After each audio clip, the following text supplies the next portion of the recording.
Right. You are all in for a treat today, because I have got a new guest on my channel, and we are going to be talking about something that is so important to every single one of us, and something I'm so passionate about, because my guest today, and I'll introduce him shortly, we've done the investigations. We know what the problems are. Now we know what the problems are. It is the time for really putting all our energy into the solutions. And my guest today, boy, oh boy, has he got some solutions for you. And we are going to be talking today about how we can regain our health, our sovereignty, empower ourselves through growing our own food. So welcome, Jim Gale from Foodforest Abundance. So pleased to have you on the channel. How are you, Jim? Oh, I'm wonderful, Catherine, and it's such a pleasure to be here chatting with you and your audience about the solutions to all of the world's biggest problems. It's the simplest solution, and once people get it, their worlds change. And here it is. When we take the poisons out of our system, of our land, of our bodies, and of our minds, and grow food with courage instead of lawns, we solve mass extinction and deforestation and cancer and diabetes and heart disease, and we end tyranny. So here. And what I love about what everyone's going to find out more about what you do today is when we're looking at this solution, it's a solution for all creatures, great and small, because so many people are just talking about humanity. And I think therein we've lost that connection that we are part of nature. And when we get back to really connecting with the animals, with the wildlife, with the soil, with the plants, not only do we really take our sovereignty and our power back, and never has there been a more important time to do it, but also we regain so much of our soul, I think, Jim. That's exactly right. You said it very well. The Garden of Eden, this idea of food growing everywhere, of butterflies, of birds, of bees, of life everywhere, is not a utopic fantasy. It's the logical way to use our land. The lawn, here in the United States, there are 44 million acres of lawn. The lawn is the physical foundation of our enslavement. The Yeah. lawn uses more poisons, more pesticides, more human resources than any other crop. And all it gives us is grass to mow. And also, when you look into, I've heard you talking on other podcasts, but when you look into how these trends, these cultures came about, it's so ridiculous and it's so manipulative. So tell the listeners that don't know, how did lawns become a thing in the first place? Lawns started as a way to brag to your friends and family and community that you don't need to grow your own food and that you were above that somehow. Lawns are a manipulation. In fact, Kissinger said it best. He said, if you want to control people, control their food supply. That was stated over 50 years ago, and he has met with every US president since then to define and to help integrate the strategy of control into humanity. And yet the solutions are joyfully simple.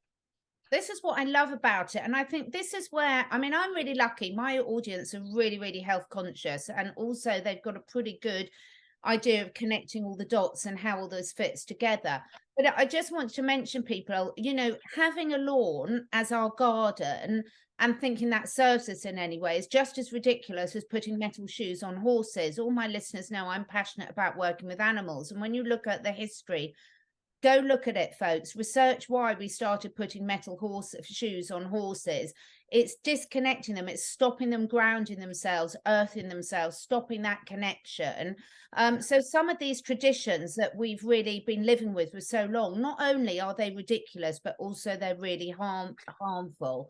So one of the things, before we look around your amazing property, I would like you to explain to us, what is a food forest?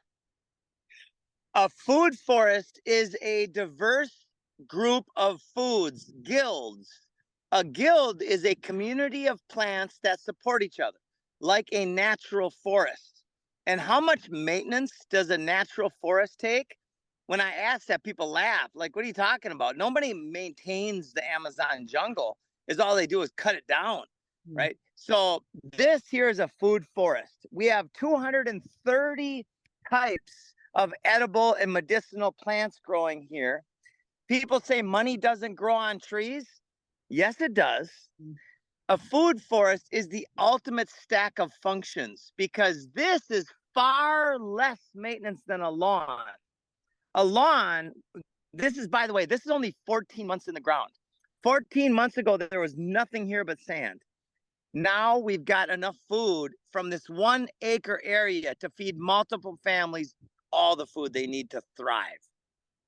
It's absolutely amazing. And just before we get on to some other bits about how this is sort of repeatable in different climates, different areas, can you explain to us what is permaculture?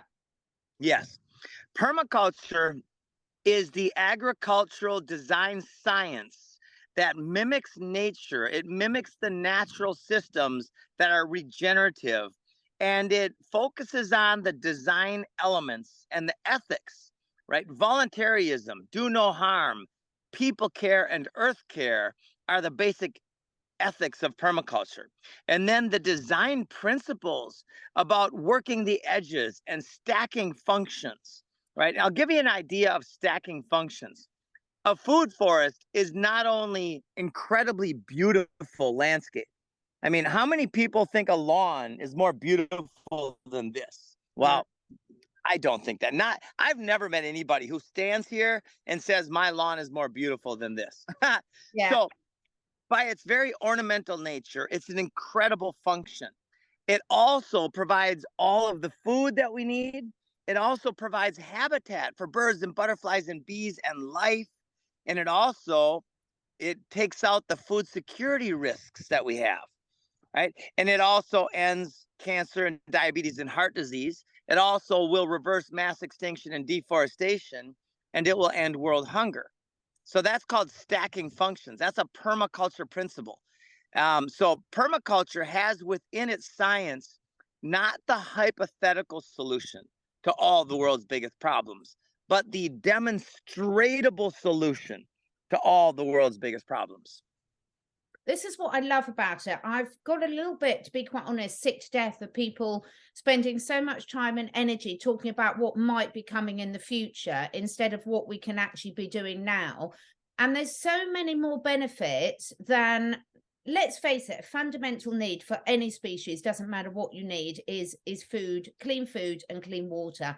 We haven't had clean food and clean water for a long time where most of us live. We haven't got clean air, but let's concentrate on what we can do. So when you're getting to growing your own food, you really are taking back so much power and sovereignty, because as you said earlier, those who control the food supply control us. And we all Yes. know what that's been like the last few years. That's exactly right. For the last several generations, the agriculture taught in colleges and universities around the world has been the most destructive teaching of our world. The truth of the matter is, in a permaculture designed food forest, you can walk out of your house and there's food everywhere. Now, I can hear people's alarm bells going off saying, no, it's not that easy. My friends, it is that easy. Now, some people might say, but I live in Minnesota or Poland or somewhere very cold. You Well, guess can. what? Yeah. And the permaculture design principles, they're global. They serve every agricultural environment, they serve every zone. It's just different crops. So in Minnesota, my friend's food forest, by the way, in northern Minnesota, which is really cold, is made of completely different plants. But his food forest makes mine look like a baby. It's 5 years old. He's got over 300 different species of edible and medicinal plant growing. And he's got birds that have never been documented in the United States that live in his food forest. Why? Because it's incredibly beautiful.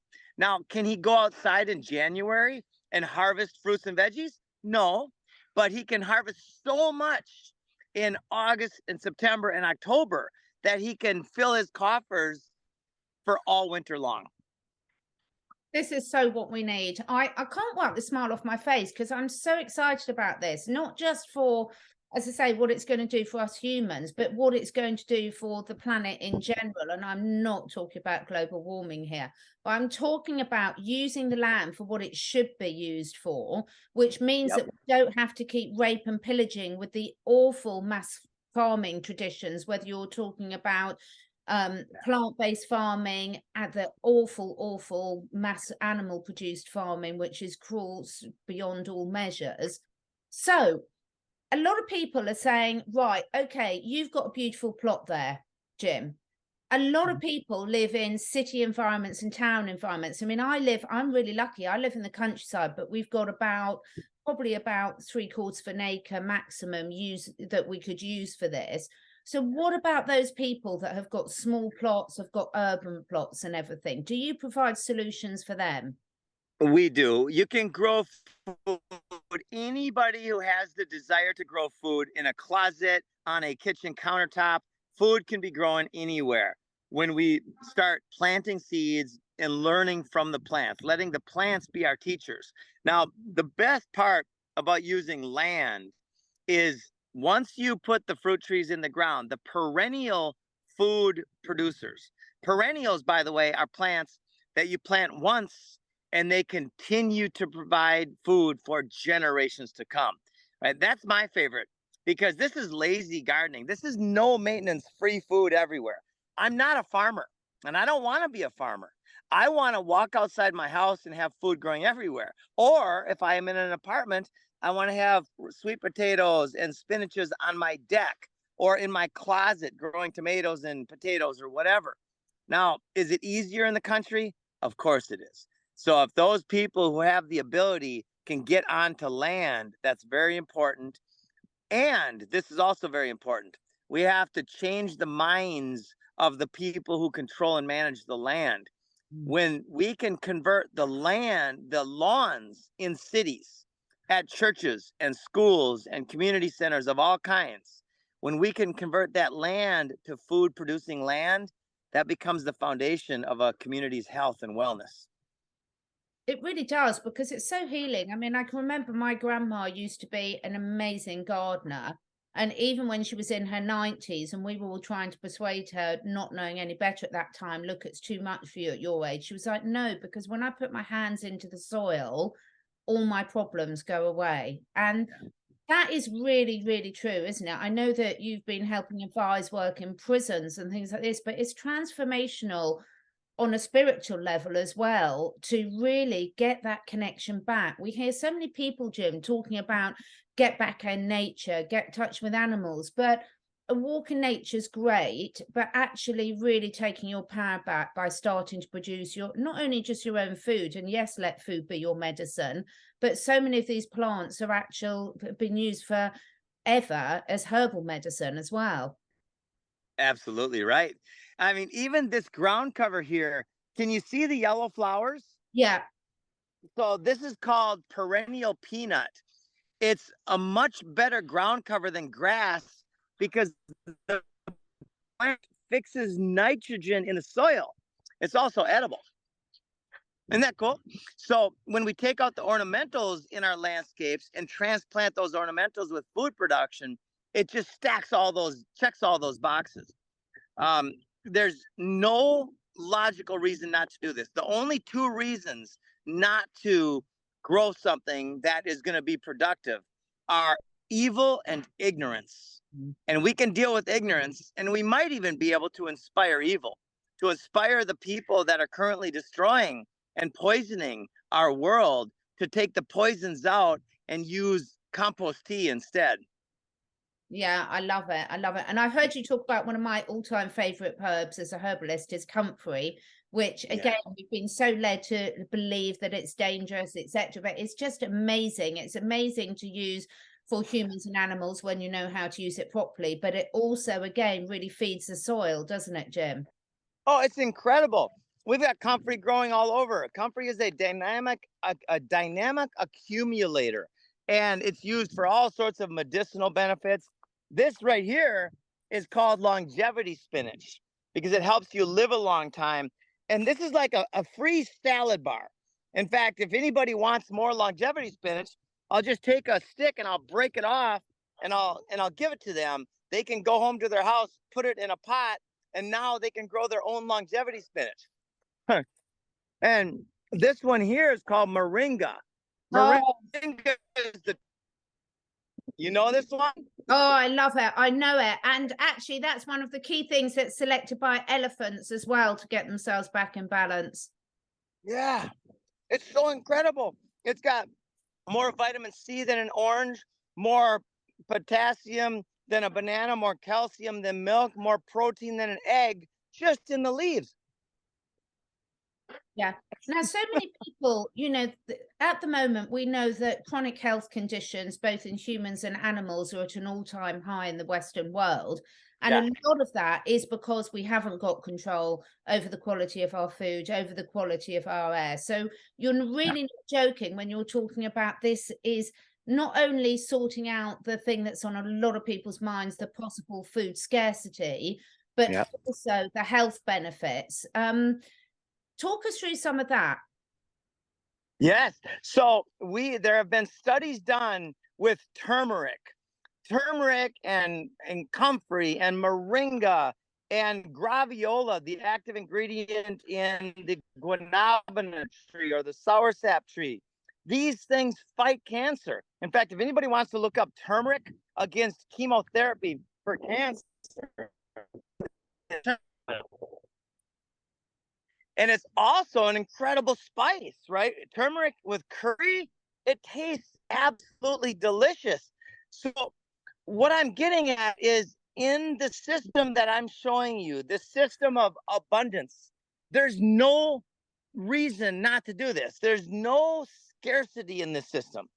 Everybody can have way more than they need to thrive once we start realizing what's possible. Look at this. It's just stunning, isn't it? It's just, and it's such good fun learning what everything is. I mean, I've got things springing up all over my garden and I'm constantly having to look up what some of them are. Oh, wow, that's amazing. I don't think I'll be growing those in my garden, unfortunately. Although who knows when they stop messing with the weather. Now, talk us through, what is the mission? Yeah, right? Yeah, we all know what they're doing with that. The mission is to change the world. Yeah. The mission is to change the world and to get very strategic about this and tactical. Now, what we are doing, we started 2 years ago with Dell Bakery on the High Wire. We are now in 54 countries and 50 US states, inspiring and empowering people to grow food. And it's going exponential. And the permaculture science has been around for a long time. So we're not designing anything new necessarily. We're just doing the best we can to bring what already exists to the world at scale. For instance, we're getting involved in political campaigns where we are actually creating the campaign platform.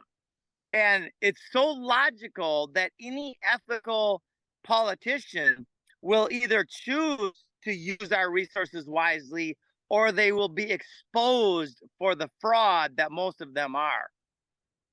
Yeah, absolutely. Interestingly, oh my God, that's amazing. What's that? Show us that again. This is a papaya. Oh, God. You're making me hungry now, Jim. You're making me hungry. I did an interview that's going up on my channel later on this week with an amazing holistic vet friend of mine. He's from the Czech Republic, but he spends his time living in different places. And he's just met Bobby, the oldest dog in the world, who's 31 years old, oldest confirmed dog. And Bobby, the 31-year-old dog, lives in Portugal. And one of the key things that was a difference is where he grew up, this dog, the family, literally, it looks like where you are. They grow all their own food. They feed it to themselves. They feed it to the animals. They're incredibly healthy. This is more than a hobby. This is a lifestyle. This is getting back to our roots of what us humans really should be putting our time and energy and effort into. But you're using the modern technology to be able to teach the rest of us across the world how to do it. So what services can you offer to people? So the first thing that I like to convey is this is far less effort than any other way to live. In fact, there's no effort involved. once you design it and install it, that takes effort. The design process, which we have designers all over the world that use permaculture design principles to design freedom and this kind of abundance into the landscape. That takes a lot of time to fully to become proficient at permaculture design takes time. And by the way, if anybody out there is architecturally minded, like you want to be an architect, this design science is the future. And we invite other people, we invite people to become permaculture designers. We also train people to become permaculture designers. So that's one of our services. We design food forests for people. The other service is we install food forests. Some people want to install their own food forest. We provide support for that on every level. And everything we do is based in voluntarism. So we have no non-competes, no patents, no hooks of any kind. It's all about inspiring people to grow food and be free. Absolutely perfect. There's just no excuse for people not to get in this. But I want to come back to the point that a lot of people will probably put in the comments. So let's cover it now. We have been brainwashed, mind controlled. We all know about that, into thinking that growing food is difficult. But when you're my age, my grandparents all grew their own food and held down full-time jobs at the same time as well. Okay, not often both parents, but this is the thing, is this ability is within us, and we've been fooled into thinking it's really difficult, haven't we? That is one of the ultimate lies. The truth of the matter is I've never grown a plant in my life. I don't grow the banana. I put the design to use and I put good soil on the ground. And then here we put a banana circle here. And that we guide the water into this area using swales. So rains, the water comes into this area and the bananas love it. And then this is where the nutrients are dropped too. So the banana circle is the design function that makes it so I don't ever have to grow bananas. I just get to harvest them. That's so good. Does that make sense? Yeah, I mean, this is what there's so many lies that we've been told, and I'm laughing. I'm laughing because it is the classic way, when you change the way you look at things, the things you look at change. Now, you were mentioning someone's quote that was saying that, the thing is, the problems can seem overwhelming to people. And I think a lot of people, Jim, are really in that stage where they're overwhelmed by what they found out, by the state of their health, by the state of their family's health, by feeling completely disempowered. But the solutions really can be this simple, can't they? So Bill Mollison is one of my heroes and one of the founders of permaculture, along with David Holmgren, both absolute heroes who will be credited and are credited by people who understand what's going on for bringing the solutions very strategically and thoughtfully to the world. But he said, though the problems of our world are increasingly complex, the solutions remain embarrassingly simple. There it is, folks. When that resistance comes up in your mind, and I'm talking to anyone listening to this, because it does in all of them. I mean, I've been trying to grow my own vegetables thing, and not with some success. I mean, I'm brilliant at growing herbs like nettles and cleavers and dandelions and things that they're thriving, although my guinea pigs, rabbits, and horses eat more than I do. But it's because I haven't got this permaculture right. I haven't got the different levels which are keeping it controllable. So this is why, people, there are solutions here. And Jim and his team really do offer something for everyone all across the globe. I've just booked an appointment with one of your consultants, so I'm going to be letting everyone know how that goes, because I'm really, really excited to putting our land back to something really useful, because we've got so much nature here already. But how has this helped? You've done, we haven't gone into your history because I don't really believe in that too much. I believe in, right here, right now. What are you doing right here, right now, moving forward? But how has getting involved in this changed your life and your outlook on life for you as a person and a father? Yeah. So that was my biggest motivation, is my 4 daughters, and to know what's going on in the world and that there's a solution to what's going on in the world. It's my joyful obsession to focus on the solution. And I've never been more centered, happier, or healthier in my life. I'm 53 years old and I've never felt more life, more energy. It's so profound. Walking out, by the way, I was just sharing this with some friends. The Discovery Channel is coming here next week to do a film, and we got other people, probably a camera crew every 2 weeks. And 100% of people who come and stand in our food forest and have a tour, 100% of them are inspired. Not one person leaves here uninspired. This is the life that we are meant to live, and every one of us can live it, starting with wherever we are, simply by doing the best we can with what we got. Yeah, absolutely. And whether you're starting, I'm a massive fan of sprouting now. And again, I'm laughing because when I've got my sprouting, it came with a booklet so thick, I thought, I can't bother to read that. And then someone says, no, all you do is this. It's the easiest thing in the world. So even if you're living in a flat, there's so much that you can do. So where do you want people to start with this, Jim? What's your call to action for anyone watching this today? Yeah, thank you so much, Catherine. The start is to go on our website and book a free session. We have opened up, our designers are very happy and even proud to do this, is to share their information willingly with anybody who wants to listen. So if anybody out there wants to book a 30-minute session with a professional permaculture designer, they can go on our website, foodforestabundance.com, and book that session.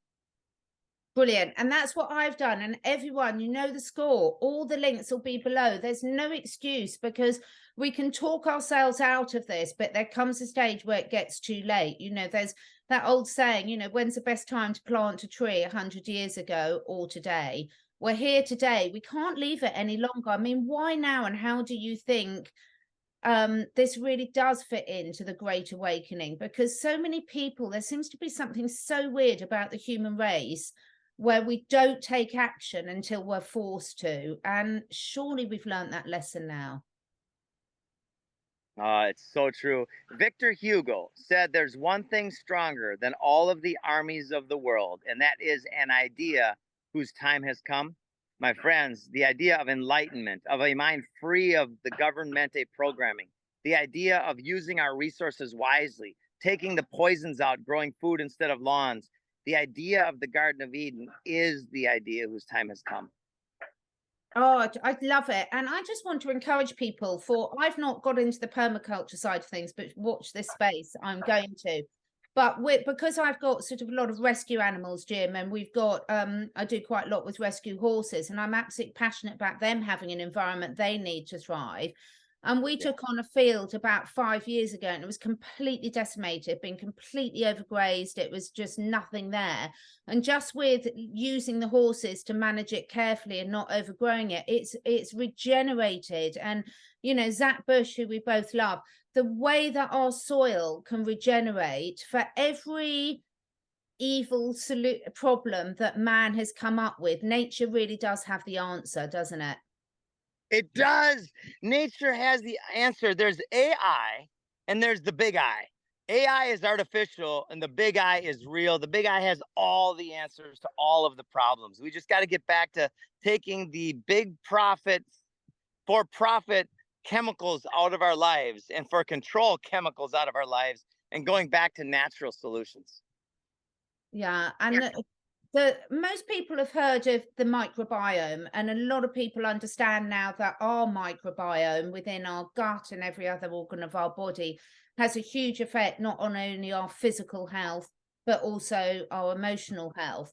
Talk us through what you've learned, just a few tips about what you've learned about how important getting the soil right is and that preparation phase. It's huge. The preparation, it's all about soil. My job is to design and build soil and then to put the right guilds together. And then from there, nature does everything else in perpetuity, right? In fact, one of my favorite concepts, I've got a seed in my pocket, I think. Yeah. So you can count the apples, or you can count the seeds in an apple or a squash, But this one squash seed could produce over 1 million squash within 5 years, right? So building soil is key. And then as far as health goes, one of the strategies that we're going to use is we're bringing permaculture to prisons. Yeah. Now, they've done this before. They did this in California, and the results were that the inmates that participated in the gardening program for 3 years or more had a recidivism rate or a reincarceration rate go from 60% to under 10%. Wow. Because they were connected again. That's the end of crime. We just solved one of the biggest problems in the United States, and that's our recidivism problem. It's just, this is when you say, I mean, people are so used to having huge things thrown about without any backup. But as you say, this is really bringing this ancient wisdom, this ancient knowledge just back into our reality now, combining it with the modern technology, because now you can share your skills all over the globe, which is fantastic. So let's not slag off the technology too much, because otherwise none of us would be having this conversation. Yeah. What about gratitude that you've got? I mean, I know I listened to some of your story, Jim, and you went very down the rabbit hole. You got really aware of what was going on. How important is gratitude in your life now, and how does that spill over to what you choose to do and what you choose to think? So I look at it, gratitude is an energy feeling. It's a feeling, right? It's like it can be described as a frequency or an energy field or a position of loving and caring for others. And it's key. In fact, Tesla wrapped it up pretty good in his statement. If you want to find the secrets of the universe, then think in terms of energy, frequency, and vibration. But I'd like to change that just a little bit. Don't think, but feel. Feel the gratitude, feel the love, feel the connection again. And when we start living in the present moment, attached to what is and aware of, not attached to, but aware of what is and this beauty all around us, then it's the foundation of a free and healthy life. Yeah, too true. So just to recap for everyone, you've got people that support people all over the world, because I've put someone who's obviously working with the UK. So people can book a free introductory consult, and then based on how that goes, they can then decide whether to move forward with a design service. How does that design service work? Do they visit you? How does it work? Once they talk to the designer, they'll get a good idea of what's possible. And that's so exciting because most people don't realize what's possible within their space. And so once they have an idea of what's possible, they can choose to either do it themselves, which will take probably quite a bit of studying online. And it can all be done for free, by the way. Everything I'm saying, you can go on YouTube and social media and you can learn how to do this. The thing is, it'll take time. So if people out there want to speed up time, then the purchase of a design will help tremendously. And the design is where the permaculture professional will go into your landscape and ask you a million questions about what your vision and goals are. And then they'll design in your landscape to be hyper productive and beautiful. Fantastic. Yeah, watch this space, everyone. And I suppose you can also take this into communities as well, where, if you've got some people near you in your community, you could look at balancing out. So you're all growing slightly different things, perhaps, and sharing. Yes, that's the beauty of it. Diversity is the foundation of strength of the system. The more diversity we can grow, the more different things we can grow as a community, the better off everybody is. Fantastic. So, parting message for everyone. What is it? What do you want to say to everyone that's watching? It's time. It is time. It's time right now to be. Faith and courage are the frequency of freedom. They're the armor of God. They're so important. Take the fear out. Turn off the mainstream media completely and start communing with nature and your friends and family again. Start hugging people again and live completely free. And when you demonstrate freedom at this level, then you will be so attractive to your friends and family. Everybody wins. It is a win-win. So there's no more excuses. Wherever you're living, where you're watching this, whether it's somewhere cold, whether it's somewhere hot, whether you've got a huge plot, whether you've got a small plot, there's something that every single person can do now. So it's time for us to all stop whinging about what we don't want. And I don't mean that lightly. I know it's been really hard, but let's not wallow in self-pity. Let's get off our backsides. Let's lead from the front and do this. Thank you so much. So all your links will be below. I'm really hoping we can get you back on before, because I've got because we've got so many questions.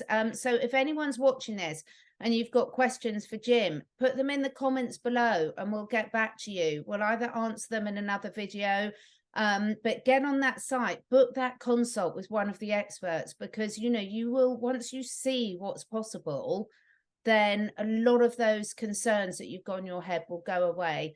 Thanks, Jim. It's absolutely brilliant. Have an amazing day. Show those people around, and we'll speak again soon. All right. You too, Catherine. Have a good day, everybody. Take care. Bye. Bye.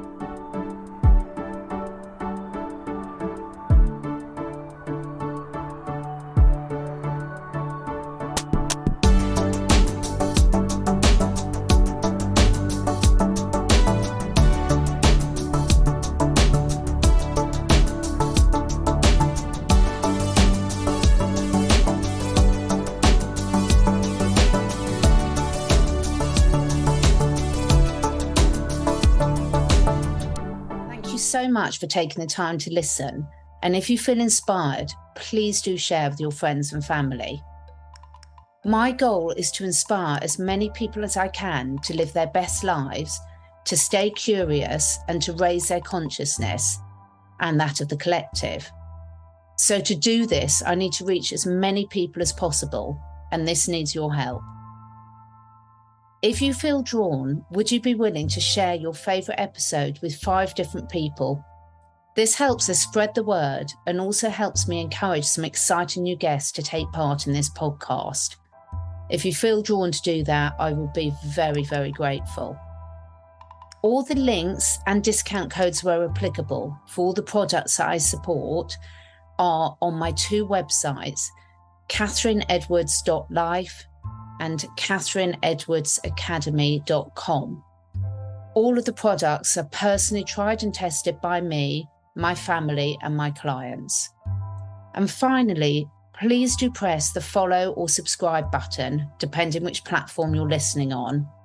And above all, stay curious and stay free.